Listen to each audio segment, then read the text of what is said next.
I pushed open the door to Golden Crust Bakery that rainy afternoon, the bell jingling above me as I stepped inside, drenched from head to toe. My name is Aisha Thompson, and at 42 years old, I've been homeless for the past 8 months. Ever since the pandemic layoffs took my job as a hotel housekeeper and left me scrambling on the streets. The warm air hit me first, carrying the sweet scent of fresh bread and pastries that made my empty stomach twist even harder. I hadn't eaten properly in days, and my last few dollars felt like a lifeline clutched in my cold, trembling hand. Welcome to Melina's Stories. I share new life stories here every day, and I'd really appreciate it if you hit subscribe and liked my video. Drop a comment down below telling me where you're watching from and what time it is for you right now. I read every single comment, and it helps me to know I'm not alone in this. I shuffled toward the counter, water dripping from my worn jacket onto the tiled floor, trying to ignore how my dirty clothes stuck to my skin and how my unwashed hair fell in limp strands over my face. The manager, a white woman in her 50s with a name tag reading Karen Smith, looked up from arranging muffins, and her expression soured immediately. She scanned me from top to bottom, her eyes lingering on my dark skin and the stains on my pants, and I could see the judgment forming before she even spoke. "What are you doing in here?" she demanded, her voice sharp and loud enough to echo through the small shop, drawing glances from the handful of customers at the tables. I swallowed hard, the hunger gnawing at me like a living thing, and held up the crumpled bills. "I just want to buy a loaf of bread, please. I have the money, it's right here. Nothing else, I promise." She didn't even look at the cash. Instead, she crossed her arms over her crisp apron, her lips thinning into a line of disgust. "People like you aren't welcome in a place like this. You come in here soaked and filthy, smelling like you've been rolling in the gutter, and expect us to serve you. We have standards here." Her words stung, hitting that raw spot I'd carried for months, the constant rejection from shops, the sideways stares on the street, all because I was black and down on my luck. I felt my cheeks burn with shame, but the emptiness in my gut pushed me to try again. "Ma'am, it's pouring out there. I've been walking all day, and this is all I have left. Just one loaf, I'll be out of your way." She shook her head, her voice rising as if to make sure everyone heard. "No, I don't think so. You're tracking mud everywhere, and frankly, your kind brings down the whole atmosphere. Customers come here for a nice experience, not to deal with this." I stood there, frozen, the warmth of the bakery suddenly feeling mocking against the chill seeping back into my bones. From the open door, my heart pounded, a mix of embarrassment and frustration building as a few patrons shifted uncomfortably in their seats, pretending to focus on their coffees. "Please," I said, my voice quieter now, cracking under the weight of it all. "I'm not causing trouble, I just need something to eat." Karen leaned forward slightly, her eyes narrowing. "Trouble? Just by being here? You're trouble. Look at yourself, dirty clothes, no place to go. We don't cater to beggars off the street, especially not ones who look like they might scare off paying folks." The humiliation washed over me like the rain outside, making my throat tighten and my eyes sting with unshed tears. I'd faced this before, the unspoken rules that kept people like me out, but hearing it so bluntly, in front of strangers, made it cut deeper. My hands shook as I lowered the money, the bills damp and useless now. "Security!" she called out toward the back room, her tone final and dismissive. A burly man in a uniform appeared quickly, glancing between us before stepping forward. "Ma'am, you need to leave the premises," he said to me, his grip firm on my arm as he guided me toward the door. I didn't resist, but inside something twisted painfully.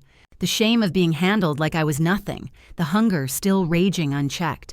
"I wasn't doing anything wrong," I muttered, more to myself than to him, as he opened the door and nudged me out into the downpour. Karen watched from inside, her arms still crossed, and as the door swung shut, I heard her mutter loudly enough for it to carry, "Drag her out like the trash she is."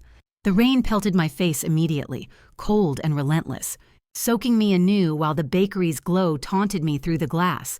I stood there on the sidewalk, water streaming down my back, the last few dollars still crushed in my fist, feeling smaller and more invisible than ever. The sense of bread lingered in my nose, a cruel reminder of what I'd been denied, and the stares from passers-by under their umbrellas only amplified the burn in my chest. Months of scraping by, sleeping in doorways, dodging harassment, skipping meals to stretch what little I had built up this wall of endurance. but today it cracked. The humiliation sat heavy like a stone in my gut, mixing with the sharp ache of hunger that no amount of pride could ignore. "Why me?" I whispered to the empty street, my voice lost in the patter of rain, but no answer came. People hurried past, avoiding eye contact as if my presence alone was an inconvenience. I wiped the water from my eyes, or maybe it was tears, and felt that quiet rage starting to boil over, the kind that simmers from too many doors slammed in your face, too many judgments based on skin and circumstance. It wasn't just the bread, it was the dismissal, the way she saw me as less than human. My body shivered from the cold, but inside that fire grew, pushing against the despair. I'd endured so much already, losing my home, my stability, watching everything slip away. But this moment, this ejection into the storm, lit a spark I couldn't extinguish. The rage built steady and hot, promising that somehow, some way, this wouldn't be the end. I lingered on the sidewalk just outside the Golden Crust Bakery, the rain still coming down hard, soaking through my jacket and making my bones ache with cold. My stomach growled louder now, the hunger sharper after being so close to that warm bread, and I couldn't bring myself to walk away just yet. Through the fogged-up glass window, I saw Karen Smith still at the counter, her smug expression unchanged as she turned back to the customers inside, wiping her hands on her apron like she'd just handled something dirty. One of the patrons, an older white man with a newspaper under his arm, glanced out at me and shook his head before saying something to Karen that made her laugh. She leaned in closer to him, her voice carrying faintly through the door. "You saw that, right? Probably a thief or some addict looking for a quick score. We can't have that kind ruining the place." The man nodded, chuckling as he replied, "Yeah, good call kicking her out. She looked like trouble from the start." I pressed my back against the wet brick wall next to the window, trying to stay out of the worst of the downpour under the narrow awning. But the shame kept me rooted there, listening even though every word twisted the knife deeper. My hands were numb from the cold, still clutching those useless dollars, and I felt invisible, yet exposed, like everyone passing by could see the rejection stamped on me. Karen's mockery wasn't new. I'd heard similar things whispered on buses or in lines at soup kitchens, but hearing it now, after being dragged out, made my chest tighten with a mix of anger and helplessness. A young couple inside, sipping their coffees, looked up as Karen continued, her tone casual but cutting. "Honestly, people like her think they can just waltz in anywhere, no matter how they look or smell. It's bad for business, scares away decent folks who actually pay and don't make a mess." The woman in the couple laughed softly, saying, "Totally. I wouldn't want to eat here if that was allowed." Her partner added, "Yeah, she probably stole that money anyway, better safe than sorry." Their agreement hit me like a punch, the casual cruelty piling on top of the ejection, making me feel even smaller in this city that already treated homeless black women like me as problems to be swept away. I'd spent months dodging this kind of judgment, store owners shooing me from doorways, pedestrians crossing the street to avoid me, but this felt more deliberate, like Karen was putting on a show to justify her actions. I shifted my weight, my wet shoes squelching, and caught a glimpse of myself in the reflection of the window, disheveled, tired, the lines on my face deeper from the stress of survival. Karen straightened up, spotting me through the glass, and her eyes narrowed again as she raised her voice toward the door. "Hey, you still out there? I said get lost. You're banned from ever coming back. Don't even think about it. Your presence alone ruins the image of this place, and we don't need that." She turned to the security guard who was lingering nearby and added loudly, "Make sure she doesn't hang around. We have standards to uphold." The guard stepped outside, the door jingling as he faced me with a stern look, rain dripping from his cap. "Ma'am, you heard her. Move along now or I'll have to call someone." I backed up a step, my heart racing, but I managed to meet his eyes. "I wasn't doing anything wrong, just standing here." He sighed, crossing his arms. "Doesn't matter. Manager's call. Don't make this harder." Karen watched from inside, smirking as she served another customer, her words to them drifting out faintly. See, persistent, aren't they? Always trying to push boundaries. The customer, a middle-aged woman, replied, "You're right. It's sad, but you have to protect your business." Their nods and laughs made the frustration boil inside me, adding to the daily grind of rejection that wore me down. Job applications ignored because of my address being a shelter. People assuming the worst because of my skin and situation. I finally turned away, the rain pelting my face as I started walking down the slick sidewalk, But Karen's voice followed me one last time through the open door. Good riddance. Stay away for good. The small act of her banning me, on top of the mockery, felt like another layer of invisibility, pushing me further to the edges of a world that didn't want to see me. My legs felt heavy, the hunger mixing with this fresh wound, but I kept moving, one foot in front of the other. The quiet rage from earlier now simmering into something deeper, more insistent. Blocks blurred as I walked, the city noise a dull roar around me. But my mind replayed the scene over and over, the sneers, the assumptions, the ban that cut off even a simple chance at food. I'd faced evictions, family distance, and endless no's, but this piled on, making me question how much more I could take. A passerby bumped my shoulder without apology, muttering under his breath, and it only amplified the sense of worthlessness Karen had hammered home. I ducked into a bus shelter a few blocks away to catch my breath, the plastic bench cold against my wet clothes, and pulled out the damp dollars, staring at them like they were mocking me too. Back at the bakery, I imagined Karen still bragging inside, her confidence unshaken. Handled that quick, she'd probably say to her staff, laughing it off. The thought fueled the frustration, keeping me engaged in my own misery, wondering if things could get any worse. I stood there on the slick sidewalk right outside the Golden Crust Bakery, the rain pounding down like it had a personal grudge against me, soaking my jacket straight through and making my teeth chatter from the cold. These 8 months of homelessness had already taught me to expect the worst from people. But Karen Smith's ban and her mocking words to those customers still echoed in my head, twisting my gut harder than the hunger ever could.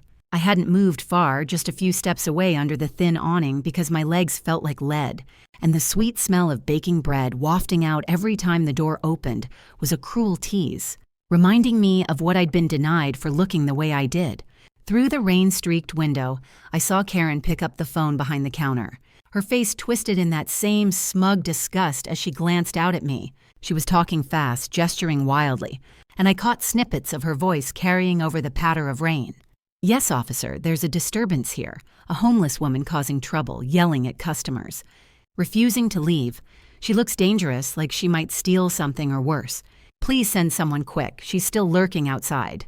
My heart dropped into my stomach as I realized what she was doing, exaggerating everything to make me sound like a criminal when all I'd done was try to buy bread. With my own money. The few passersby hurried by on the wet pavement, umbrellas tilted against the wind, casting quick glances my way but not stopping, like I was just another problem to avoid. I clutched my damp dollars tighter, the paper starting to tear in my fist, and felt the shame burn hotter, mixing with a growing fury that made my chest tight. How could she twist it like this? I hadn't yelled or threatened anyone. She'd been the one raising. Her voice treating me like dirt because of my dark skin and dirty clothes. Minutes ticked by in the downpour, each one stretching out as the cold seeped into my bones, making my fingers numb and my breaths come out in shaky puffs. Then the wail of a siren cut through the rain, and a patrol car pulled up to the curb right in front of the bakery, its lights flashing blue and red reflections off the puddles. 2 officers stepped out. A burly white man in his 40s with a stern jaw and a younger Hispanic woman with a no-nonsense ponytail, both adjusting their rain gear as they approached me on the sidewalk. The man shone his flashlight over me, the beam cutting through the gray afternoon like an accusation, while the woman scanned the area with sharp eyes. "Ma'am, we got a call about a disturbance here at the bakery," the male officer said, his voice deep and authoritative, rain dripping from the brim of his hat. Trespassing, possible theft attempt, and refusing to leave after being asked. "That you?" I shook my head quickly, water flying from my hair, and tried to keep my voice steady despite the panic rising in my throat. "No, officer, that's not what happened. I came in to buy a loaf of bread. I have the money right here." I held out the crumpled bills again, but my hand was trembling from the cold and nerves. The manager judged me because I'm homeless and black, said people like me aren't welcome, and had security drag me out. I wasn't causing any trouble, I just wanted to eat. The female officer crossed her arms, her expression unreadable under the rain, but her tone was firm. "The caller said you were aggressive, scaring customers, and now you're banned from the property. This is a trespass warning, official. If you come back here, even step foot on the sidewalk in front, we'll arrest you for criminal trespass. Do you understand?" Her words hit me like a slap, the threat hanging heavy in the air, and I felt my stomach knot tighter. the hunger now overshadowed by this new fear of jail time over nothing. "But it's not fair," I protested, my voice cracking as the rain ran down my face. "She lied about me being aggressive. I was polite the whole time. Please talk to her, ask for the security footage or something." The male officer shook his head, his stern look deepening as he glanced toward the bakery door. "We're not here to investigate every detail. The manager's report stands, and she's got the right to refuse service and ban whoever she wants. Stay away, or next time it's cuffs and a ride downtown, got it?" I nodded slowly, the humiliation crashing over me in waves, hotter than before, as a couple of customers inside the bakery peered out through the window, whispering and pointing like this was some kind of show.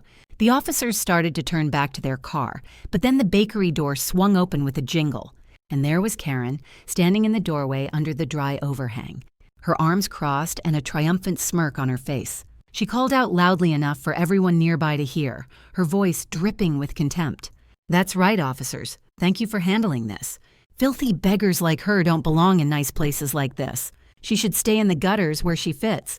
Her words sliced through the rain, sharp and public, drawing a few nods from the onlookers inside and making my blood boil with a rage I'd kept buried for months. The male officer gave her a quick nod. "Ma'am, we've issued the warning. She won't be back." Karen laughed shortly, her eyes locked on me with pure disdain. "Good.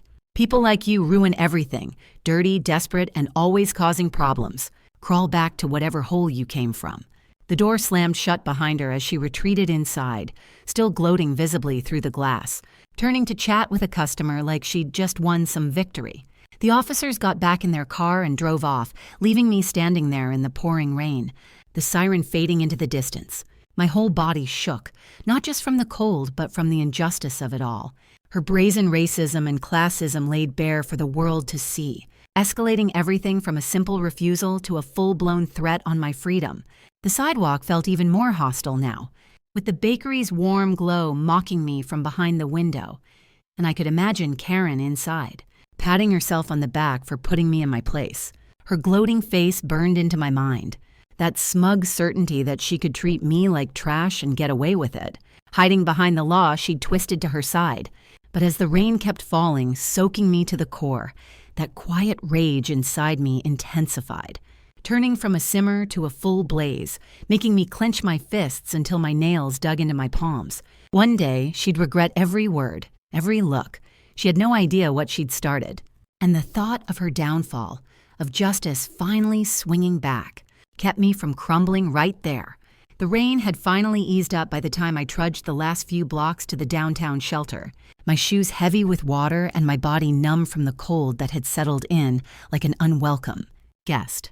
I pushed through the metal door into the dimly lit common room, the air thick with the smell of damp clothes, unwashed bodies, and whatever soup they'd served earlier that evening, something thin and watery that I could still catch a whiff of from the kitchen area.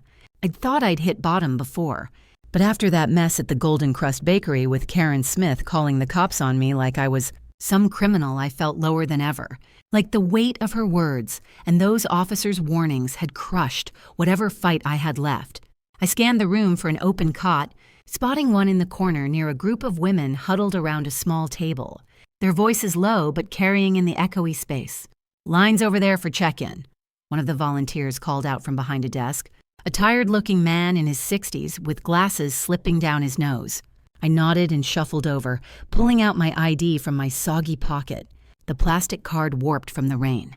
"Evening, Aisha," he said, recognizing me from the nights I'd been here before. "Rough one out there? You look like you've been through it." "Yeah, you could say that," I replied, my voice hoarse from the chill and the lump in my throat that wouldn't go away. "Got thrown out of a bakery today, then banned. And the manager called the police on me for nothing. Said I was causing a disturbance when all I wanted was bread." He sighed, stamping my intake form. "Sounds about right. Folks like that don't see us as people. Cot 12 is free. Grab it before it's gone. Dinner's over, but there's some leftover crackers if you're quick." I thanked him and headed to the cot, dropping my wet jacket on the floor beside it with a squelch that turned a few heads. My stomach growled loud enough that the woman on the next cot over, an older black lady named Martha who'd been here longer than me, looked up from her worn Bible. "Girl, you sound like you ain't eaten in days," she said, her eyes kind but weary, lines etched deep from years of this life. "Here, Take half my apple. I saved it from lunch. What's got you looking so beat down tonight? I took the apple slice she offered, biting into it slowly, the tartness hitting my tongue like a small mercy amid the chaos in my head. Thanks, Martha. It's this bakery manager, white woman named Karen Smith. Sneered at my clothes, my skin, called security to drag me out like trash, then mocked me to customers, saying I was a thief or addict, banned me for life, and when I didn't leave fast enough, she called the cops. Exaggerated everything to make me sound dangerous. Officers warned me, come back, and it's arrest. All because I was hungry and black and homeless. Martha shook her head, setting her Bible down. Lord, that's the way it goes for us out here. They see dirty clothes and dark skin, and suddenly we're threats. I had a similar run-in last week at the corner store. Clerk followed me around like I was going to pocket everything. Whispered to another customer that these people always cause problems. Makes you feel like nothing, don't it? It does, I admitted, lying back on the thin mattress. The springs creaking under me as the room's fluorescent lights buzzed overhead. The humiliation replayed in my mind like a bad loop. Karen's smirk from the doorway, her voice booming about beggars staying in gutters. The cops' stern faces flashing their lights on me while rain poured down. I'd endured months of this. 8 long ones since the pandemic. Layoffs took my housekeeping job at that hotel, leaving me evicted and scrambling. Job after job denied because who hires someone with no address? Ignored on the streets. People stepping wide like homelessness was catching. But today piled it higher, making me feel utterly defeated, like society had stamped burden on my forehead. A younger woman across the aisle, maybe in her 20s, with braided hair and a scar on her cheek, leaned over from her cot. I heard that. Whispering starts the minute we walk in anywhere. Last month, I tried a coffee shop. Manager said, no loitering, even though I had cash. Called me a bum right to my face. Society views us black women out here as less than nothing, like we're invisible until we cause trouble. You gonna report her or something? I shook my head, staring at the cracked ceiling where water stains bloomed like ugly flowers. What's the point? Who's gonna believe me over her? She's got the uniform, the store, the power. I'm just this. My voice trailed off as whispers from the group at the table floated over, bits about another one getting hassled and cops always side with them. It reminded me how we were all in the same boat, viewed as burdens by the world outside these walls, and it pushed the despair deeper, like a knife twisting slow. Martha patted my arm gently. Don't let it break you, Aisha. We've all been there, job denial stacking up, folks ignoring you like you're a ghost. I lost my place after my husband passed, and suddenly I'm that homeless lady. But you gotta eat something more. Here, take these crackers, too. She handed me a small pack, and I munched on them mechanically, the dry crumbs sticking in my throat as my stomach growled again, unsatisfied but quieter for now. The room filled up more as the evening wore on, women shuffling in with their bags, sharing stories in hushed tones that echoed my own, rejections from employers who saw shelter on applications and passed, stares from strangers assuming the worst because of our skin and situation. They think we're lazy, one said from nearby, don't see the system stacked against us. It all echoed Karen's actions, that contempt she'd shown so freely, pushing me to a point where giving up seemed easier. Just curl up here and let the world forget me. I closed my eyes, trying to block it out. But the memories flooded back, the bakery's warm smell contrasting the cold rain. Karen's gloating words, the police threats ringing in my ears. 8 months of this grind, skipping meals, dodging harassment, family too distant to help. And now this, a new low where even buying food got me labeled a criminal. The whispers around me grew softer as lights dimmed for the night. But they hammered home the truth. Society saw homeless black women like us as problems, not people. I felt the defeat settle in heavy, like I couldn't climb out of this pit. My body aching from the day, mind spinning with worthlessness. Yet deep down, amid the despair, that injustice from Karen's cruelty fueled a tiny spark, a flicker of anger that wouldn't die, even as exhaustion pulled me toward sleep. One more day, I whispered to myself in the dark, the cot hard against my back. Just get through one more. But the weight of it all made me wonder if I had the strength, leaving me huddled there, replaying the humiliation while the shelter's snores filled the air, eager for some way out but not seeing it yet.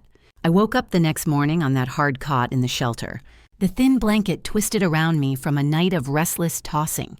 my body still aching from the cold rain and the emotional beating I'd taken the day before. Sunlight filtered through the grimy windows, casting long shadows across the room where other women were stirring, packing up their few belongings with the same weary routine I'd fallen into over these 8 months. My head throbbed from the replay of Karen Smith's sneers and the cops' warnings. But as I sat up and rubbed my eyes, something shifted inside me, a spark from all that built-up rage finally catching fire, turning the despair into a burning need to fight back instead of curling up and disappearing. Martha was already up, folding her Bible neatly on her cot next to mine, her gray hair tied back in a simple scarf. "Morning, Aisha," she said softly, noticing my tense expression. "You look like you didn't sleep a wink. Still thinking about that bakery mess?" I nodded, swinging my legs over the side and feeling the stiffness in my joints from sleeping on that lumpy mattress. "Yeah, all night. Her calling me a beggar, getting the police involved like I was some threat. It's eating at me. Martha, I've taken enough hits these months, from losing my job to scraping by out here. But yesterday?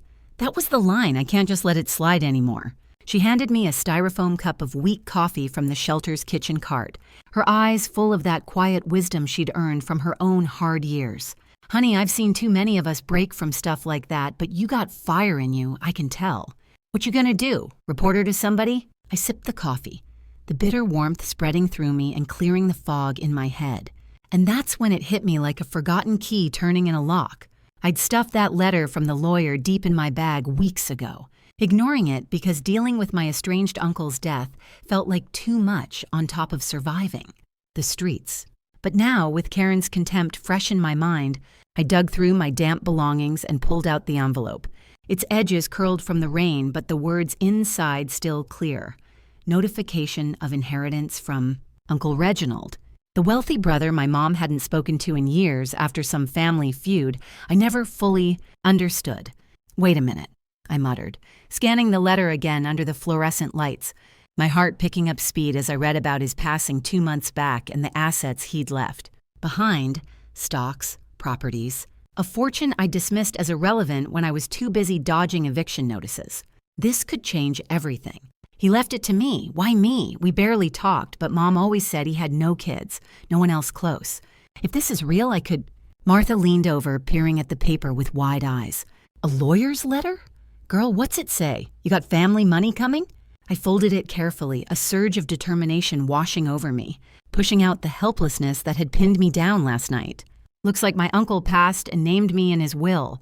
I ignored it before, too caught up in just getting through the day. But now? After what that woman did, treating me like garbage because I'm black and down on my luck? No more. I'm going to that lawyer's office today. Claim what's mine, and make sure people like Karen regret ever looking down on me. She smiled, a rare, genuine one in this place, and patted my shoulder. "That's the spirit. Don't let 'em keep you small. Go on, get out there before they change their minds or something." I gathered my things quickly, the coffee fueling me as I stepped out into the crisp morning air, the city streets buzzing with people heading to work, cars honking in the distance. The shelter faded behind me as I walked the few blocks toward downtown, my mind racing with possibilities. If this inheritance was as big as the letter hinted, with mentions of business shares and cash, I could turn my life around overnight. No more shelters, no more hunger, and definitely no more taking crap from smug managers who thought they owned the world.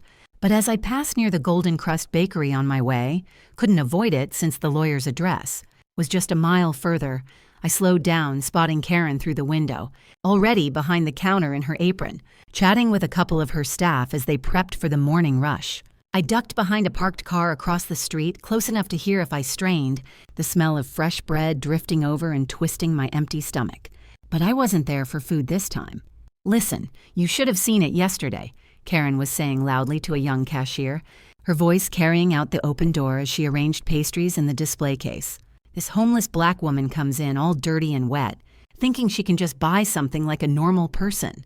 I told her straight. People like that aren't welcome.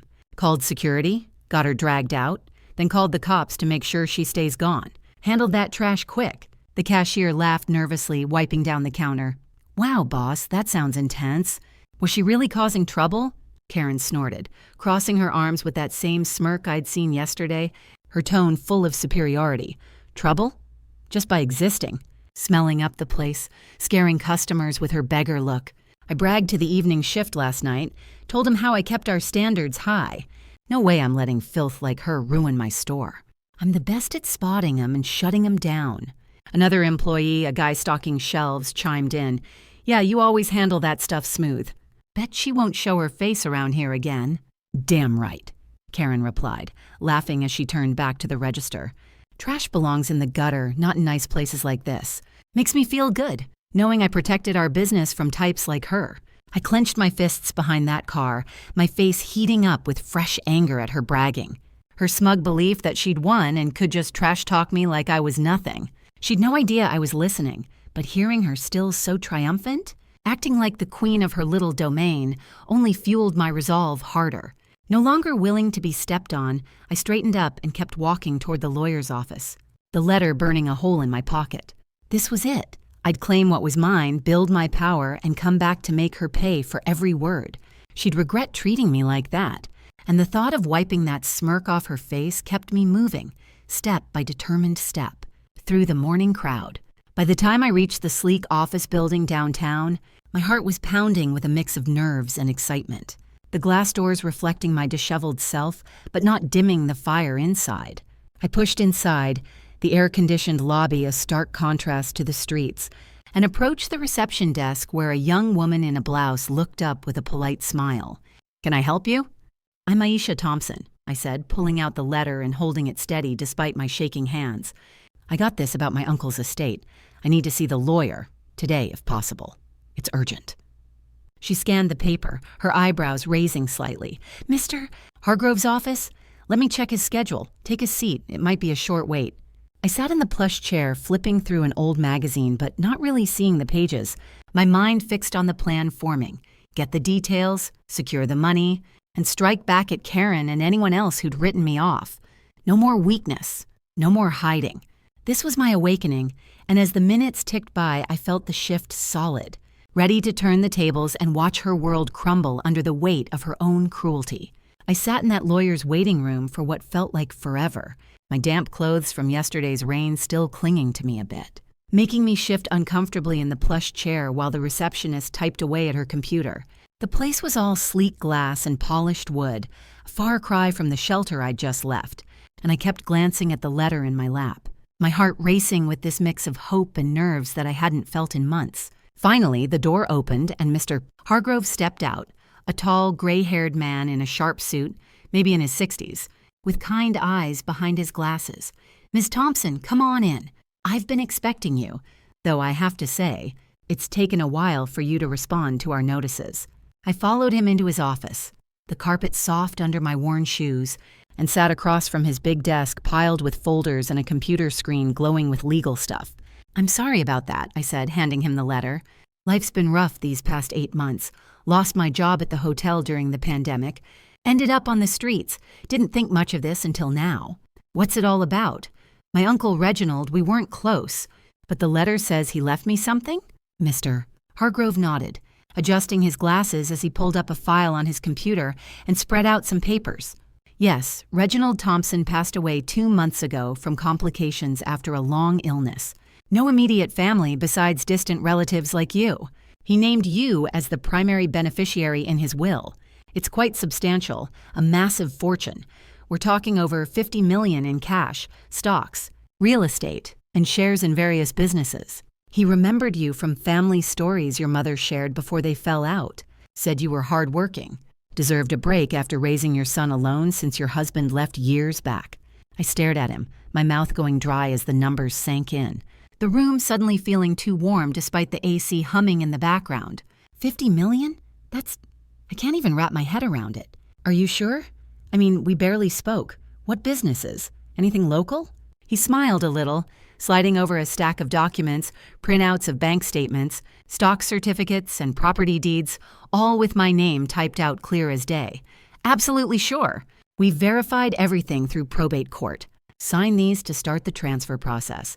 It'll take a few days for full access, but we can advance you some funds today for immediate needs. As for businesses, he had investments in retail chains, including a controlling interest in a bakery group called Golden Crust Enterprises. That's the parent company for several locations around the city, including the one downtown. My breath caught at that, the name hitting me like a slap golden crust. The same chain where Karen Smith had humiliated me yesterday, dragging me out and calling the cops like I was trash. Golden crust? You're kidding. I had a run-in at one of their spots just yesterday. The manager there, Karen Smith, treated me like dirt because I'm homeless and black. Sneered at my clothes, called security, banned me, even got the police to threaten arrest. And now you're saying my uncle owned part of it? Mr. Hargrove leaned back, frowning as he flipped through another folder. I'm sorry to hear that. Discrimination like that is unacceptable. Let me check the details. Yes. Reginald held about 60% of the shares in Golden Crust Enterprises. The chain's been struggling financially lately, debts piling up from expansion loans, low sales post-pandemic. The board's been quietly looking for a buyer to avoid bankruptcy.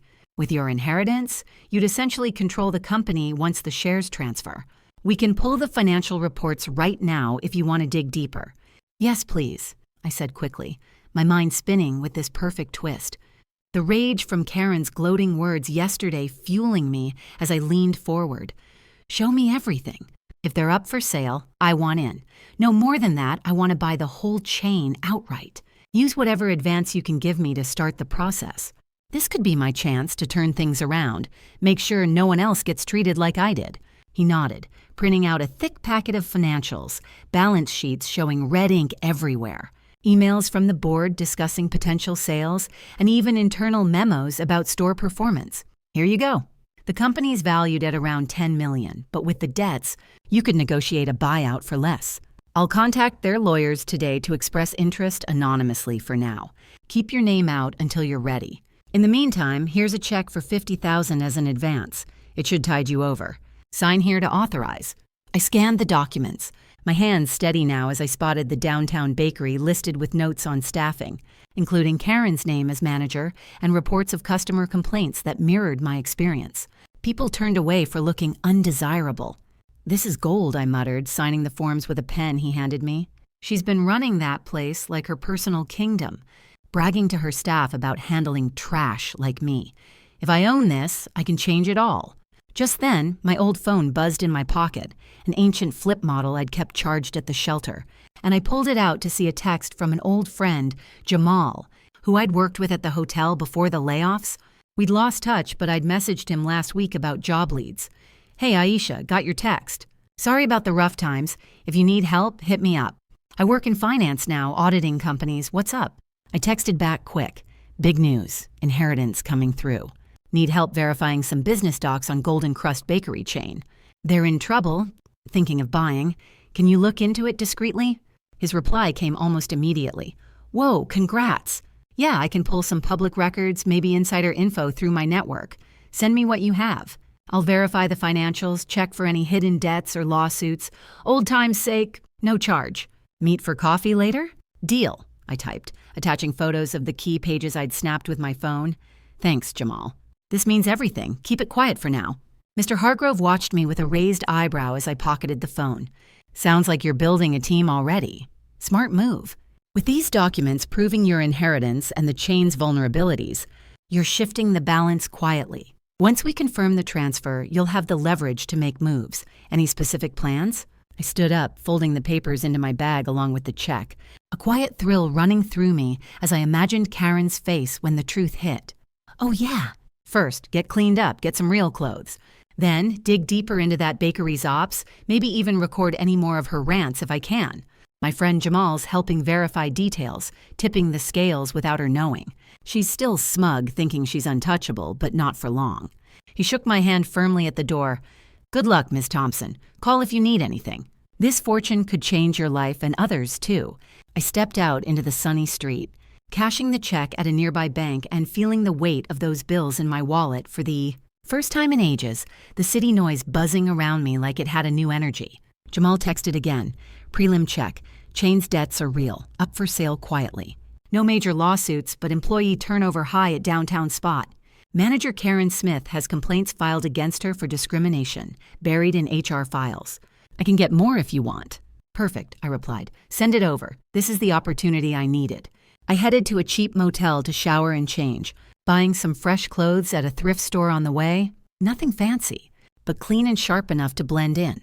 As I reviewed the docs in my room, the pieces fell into place. Inheritance papers solid, financials showing the chain's weakness, Jamal's intel on Karen's history. The balance was shifting, quiet but sure, and for the first time in 8 months, I felt the power tilting my way, ready to gather more and strike when the time was right. I left the motel that afternoon feeling a quiet surge of control for the first time in months. The fresh clothes I'd bought making me blend into the crowd as I headed to the coffee shop where Jamal had agreed to meet. My bag carried the inheritance documents from Mr. Hargrove, along with the printouts of Golden Crust's financial troubles, public filings from the SEC website showing their mounting debts, and a recent UCC filing indicating lender notices on their equipment loans. I knew I had to move carefully, especially with that police trespass warning still fresh from yesterday. No rushing in, this had to be subtle, like setting a trap that Karen Smith wouldn't see until it snapped shut. Jamal was waiting at a back table when I walked in, his laptop open and a half-empty coffee cup beside him. He looked up and smiled, pushing a chair out for me. "Aisha, you clean up nice. I reviewed those docs you snapped photos of. Everything checks out from public records. Your uncle's shares are legit and the chain's in bad shape. Sales reports from their quarterly filings show they're barely breaking even. And there's a proxy statement hinting at board discussions on potential sales to avoid bankruptcy." I sat down and ordered a black coffee, keeping my voice low as the barista bustled nearby. "Good to hear. I need to start the buyout process anonymously, no trace back to me yet. Can you help set up an offer through a neutral entity? Something like a generic LLC that doesn't scream my name." He nodded, pulling up a template on his screen. "Absolutely. In finance, we do this all the time for discrete acquisitions. I'll draft it under Northbridge Capital Partners LLC, a shell I can register quickly through a service for privacy. We'll route the offer through your lawyer, Mr. Hargrove, as the intermediary. He'll contact their board's legal team with a non-binding letter of intent. Lowball at $6 million cash, highlighting their debts from those public lender filings. That way, it's all above board, standard due diligence." "Make it happen," I said, sipping my coffee and feeling the warmth spread through me, steadying my nerves. "I want them interested but not suspicious. Emphasize a quick close to leverage their desperation. Those UCC filings show creditors circling." Jamal typed rapidly, his fingers clicking on the keys as he built the document. "Got it. I'll include references to their latest 10Q report, which is public, showing negative cash flow. No need for insider stuff, this is all out there. Once Hargrove sends it, the board will bite. They've got no other offers on record.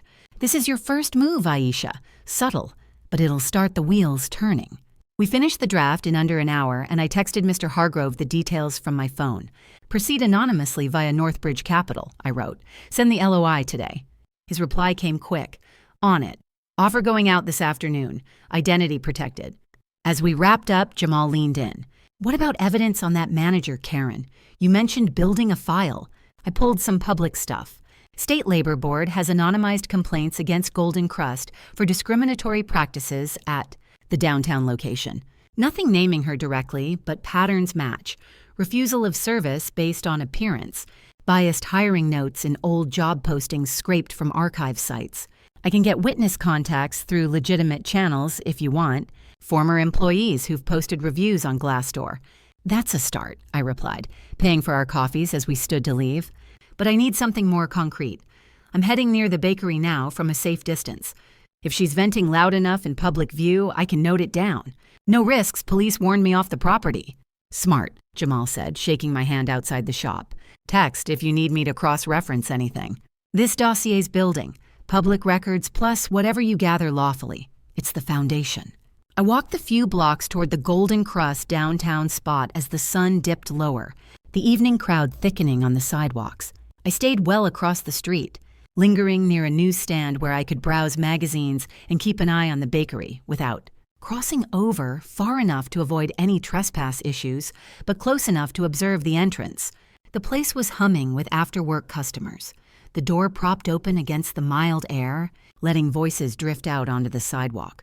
Karen was at the counter, her voice carrying sharp and clear as she directed a young employee restocking the display case. "Hurry up with those muffins, customers don't want to wait," she snapped, loud enough for the line to hear.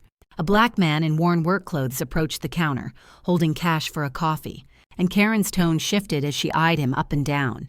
"We're out of that blend," she said curtly, even though the board behind her showed it in stock.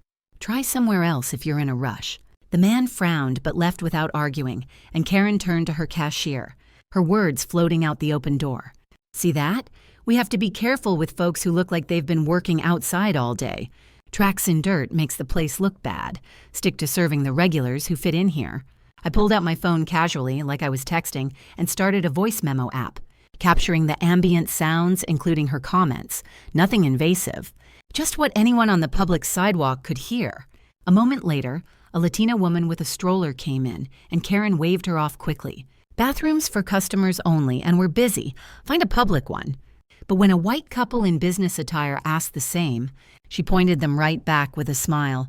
"Of course, go ahead." Her voice rose again as she complained to the staff. "I tell you, some people think they can just come in here no matter how they present themselves. Unkempt, pushy. It drags down the whole atmosphere. I've been managing this place for years. I know who belongs and who doesn't." I kept the recording going for a few more minutes, noting the times and descriptions in a separate note app, her coded dismissals, the selective service, all out in the open where customers and passers-by could witness it. It wasn't a full confession, but it built on those public complaints Jamal had found, showing a pattern anyone could observe from the street. This was usable, something a lawyer could reference in a discrimination claim or during a takeover review. As the evening deepened, I slipped away unnoticed, heading back to the motel with the audio file saved securely. Karen was still inside, laughing with a staff member about keeping standards high. Enoch completely unaware that her words were now part of my growing file. Back in my room, I uploaded the memo to the cloud drive Jamal had set up, adding notes on the public observations. His text buzzed in, LOI sent via Hargrove. Board acknowledged receipt, interested in discussing terms tomorrow. No questions on Northbridge yet. I sat on the bed, reviewing the day's progress, the anonymous offer out there, like a hidden hook, pulling the chain toward me, and this fresh evidence tipping the scales just a bit more. Karen thought she was safe in her little world, still smug and in charge. But this was the first domino falling, quiet and irreversible. The suspense built inside me, knowing she'd keep acting the same while I gathered strength in the shadows. Ready for the moment it all came crashing down. I woke up the next morning in the motel room, the sunlight filtering through the blinds and casting stripes across the bed where I'd spread out. All my papers the night before, the inheritance documents, the financial reports on Golden Crust from public filings, and the notes I'd made from those audio memos captured outside the bakery. My phone buzzed on the nightstand, and I grabbed it quickly, seeing a message from Mr. Hargrove. "Good news, the board accepted the LOI from Northbridge Capital overnight. They've issued a written resolution recognizing you as the controlling shareholder and authorized, representative effective immediately, given your inherited shares and the pending buyout. Closing is set for 48 hours from now once final docs are signed. I've emailed you the resolution and a corporate memo rescinding any prior trespass notices at all. Locations. Forwarded a copy to the downtown store's email too. You're cleared to enter as needed. Call if issues arise." I let out a slow breath, reading it twice to make sure it was real. This was the green light I needed, turning my uncle's shares into immediate authority without waiting for the full closing, since the company was so desperate to lock in the deal. At 42, after everything I'd been through, this felt like the universe finally handing me the reins. I showered and dressed sharply in the new outfit I'd picked up yesterday, a tailored black blazer over a white blouse, slacks, and low heels that made me stand tall. My hair pulled back neatly. No more looking like the homeless woman Karen had sneered at. Today, I was walking in as the one in charge. I printed the board resolution and corporate memo at the motel's business center, adding them to my bag along with summaries of labor board complaints Jamal had pulled from public, state records, anonymous filings about biased service at the downtown location, and a couple of written statements from former employees he'd connected me with through legitimate networking, people who'd left because of Karen's treatment and were willing to document it on paper, plus my phone with the audio memos from the sidewalk where her voice had carried out loud and clear. I texted Jamal as I headed out, authorization in hand, going to the bakery now. "Got the evidence ready." His reply popped up. "Solid. Those statements are from real folks, lawful and voluntary. Stay calm. You've got this." The walk to the Golden Crust downtown spot took me through the bustling morning streets. People sipping coffees and chatting, and I felt a mix of nerves and fire in my chest, knowing this was justice circling back to the exact place where she'd humiliated me just days ago.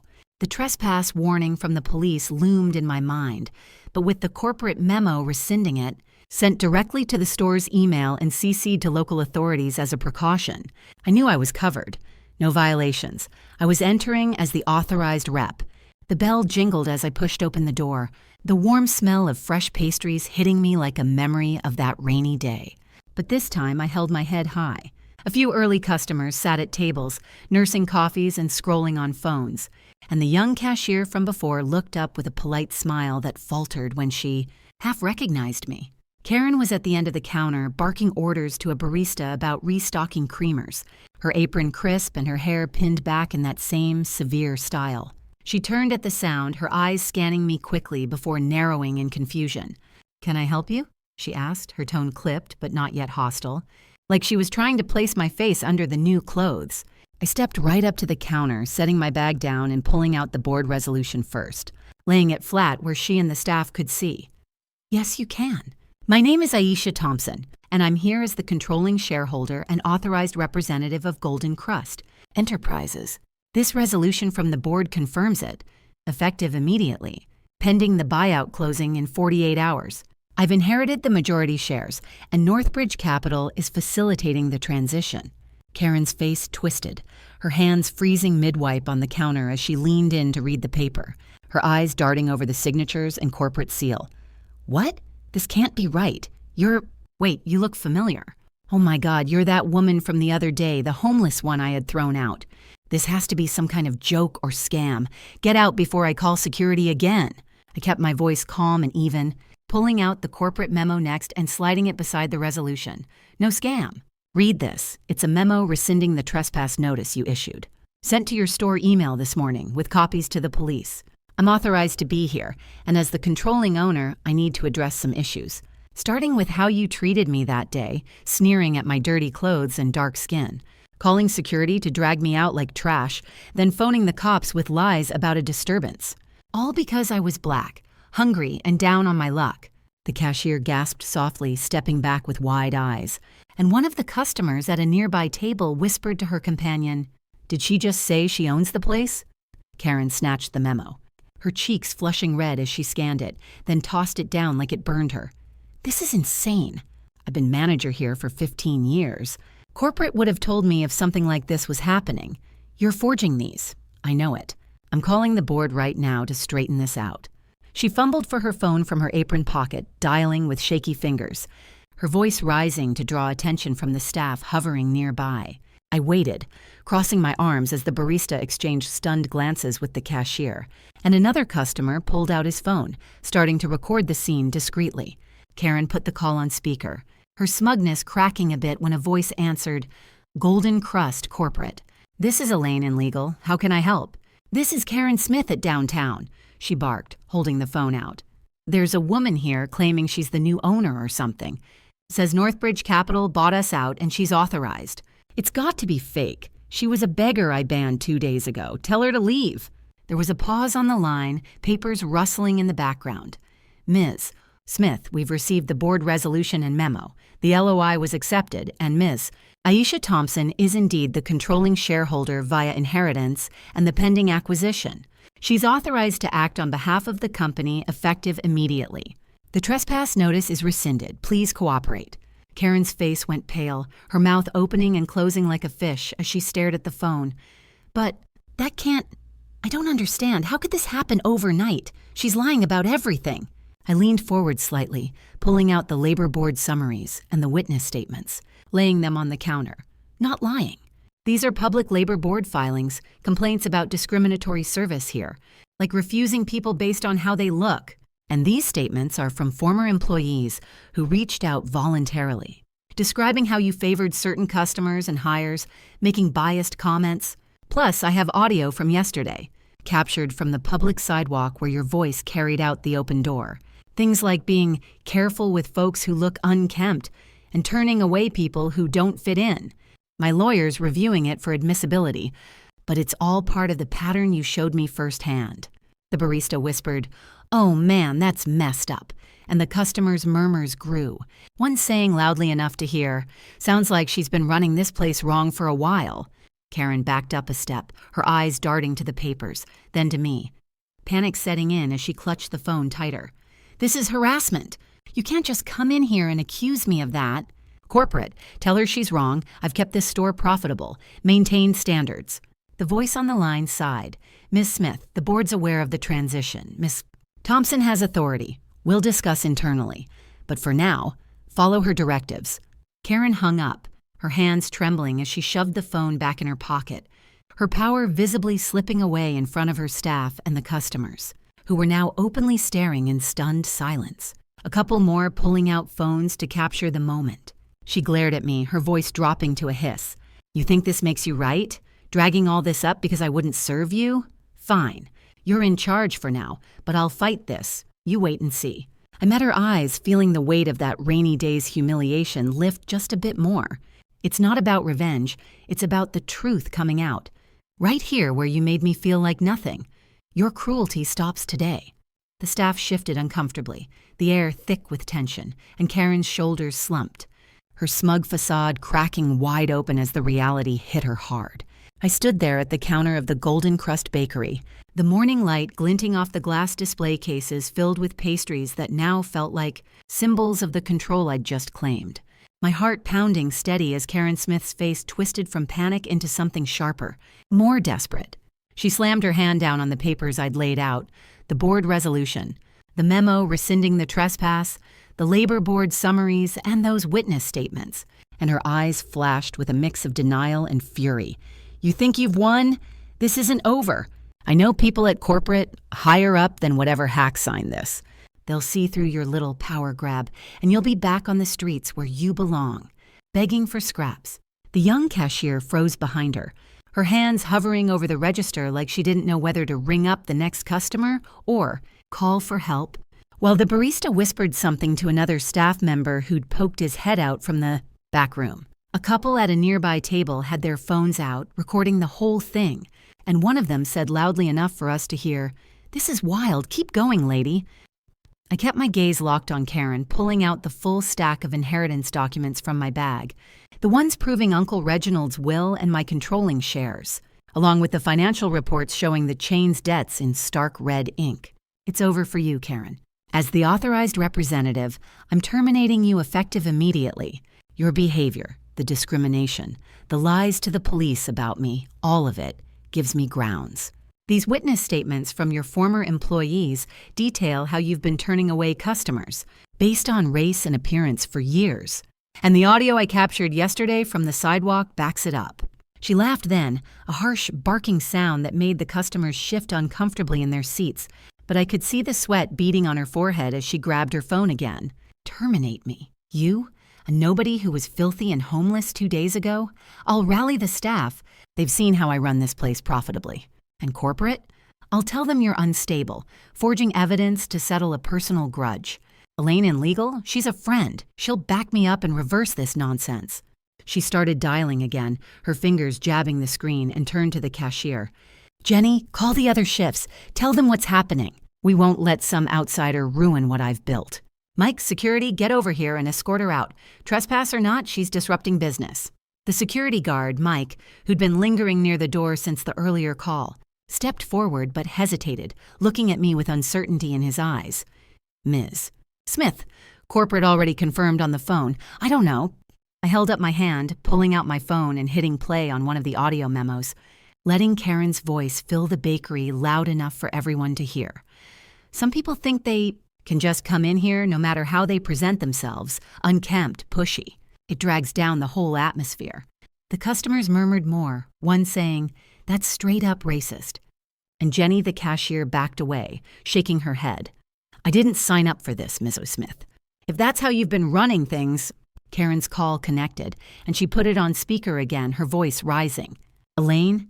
It's Karen. This woman's here with fake papers trying to fire me. Tell her the board wouldn't sell out to someone like her.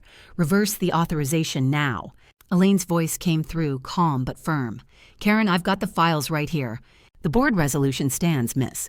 Thompson's inheritance gives her control, and the buyout's proceeding. We can't reverse it. The debts are too high, and her offer clears them.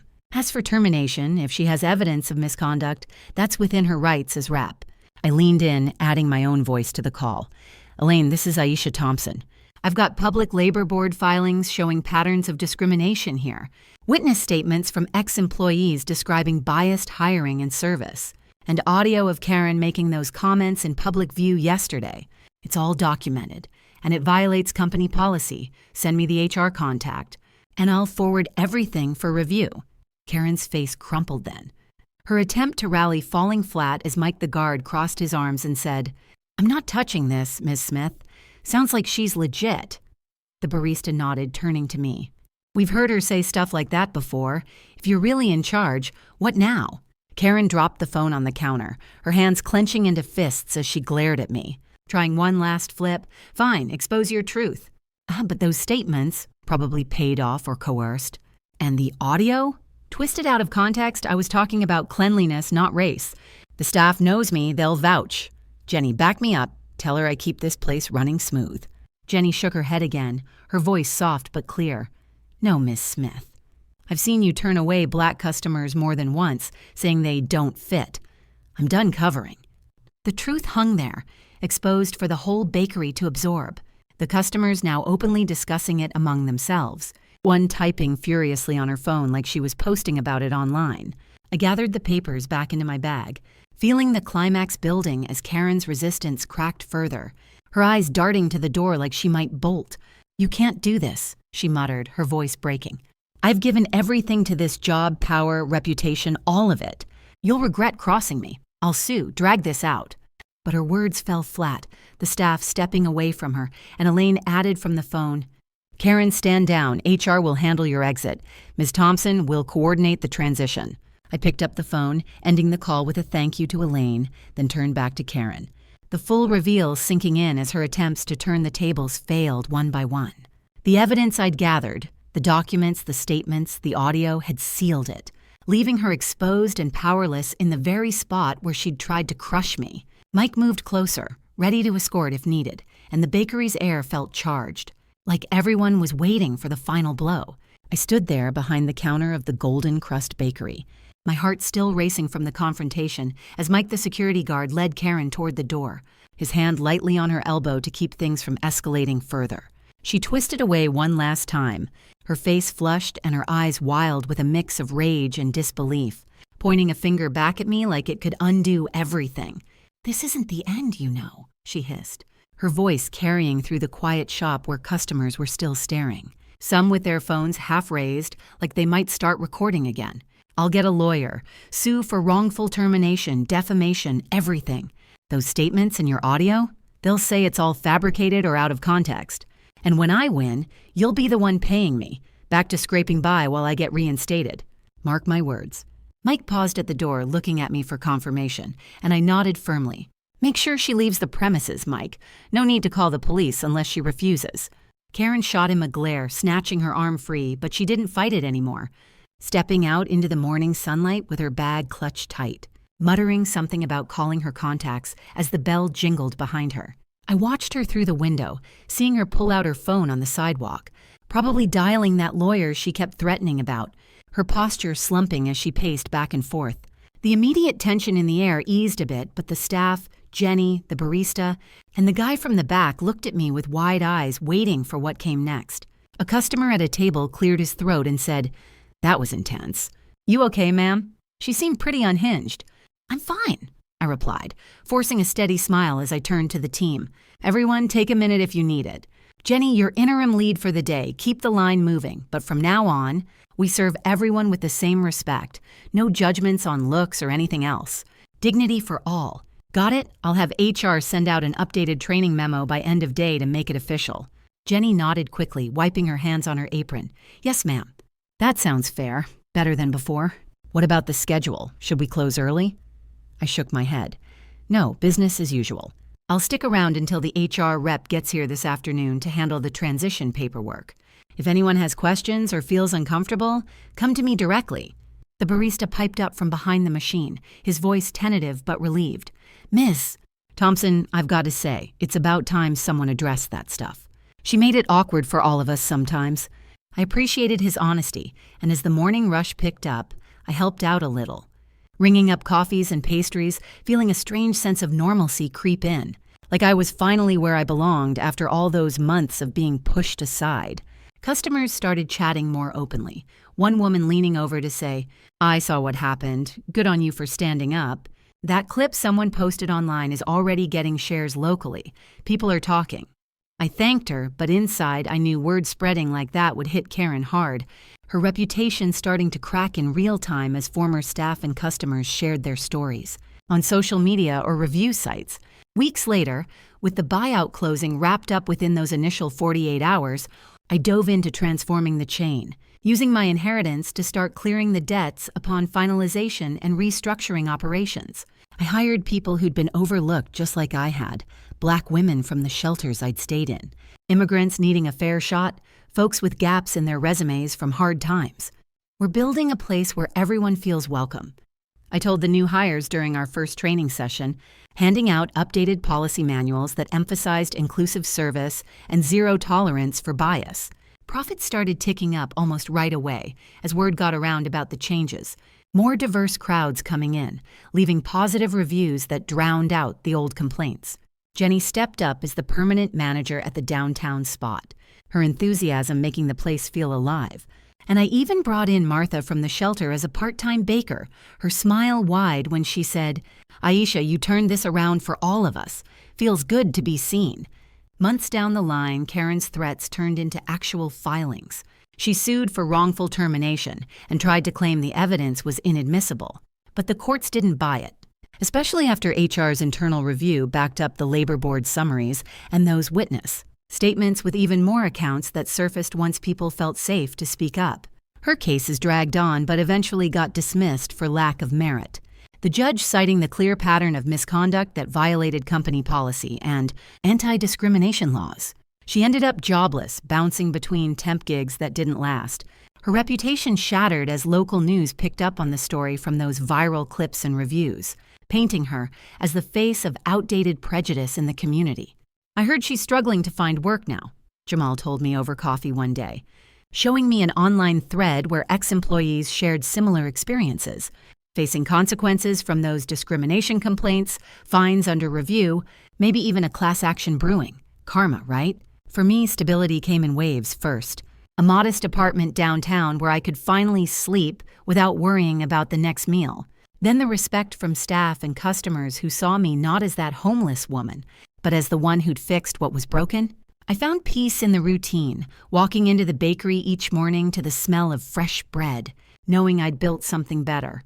Justice had triumphed, proving that judging by appearances always backfires, while resilience and standing up against cruelty lead to real victory and healing.